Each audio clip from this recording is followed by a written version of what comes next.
কি ভাবছেন? রবীন্দ্রনাথের জন্মছক তো ইন্টারনেটে ভুরি ভুরি পাওয়া যায়। তারই উপাদানগুলো সম্পর্কে বলতে চলে এসেছি? একেবারেই না।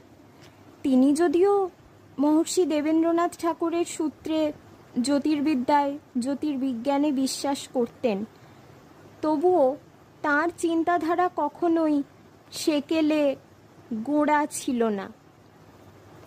রবীন্দ্রনাথেরই দুটো লাইন, জন্ম মোদের ত্রহস্পর্শে সকল অনার সৃষ্টি, ছুটি নিলেন বৃহস্পতি রইল শনির দৃষ্টি, অযাত্রাতে নৌকো ভাষা রাখিনে ভাই ফলের আশা, আমাদের আর নাই যে গতি ভেসেই চলা বই। তাই গ্রহদোষ বা কালসর্প দোষকে দোষ না দিয়ে অযাত্রাতেই নৌকো ভাসাতে হবে।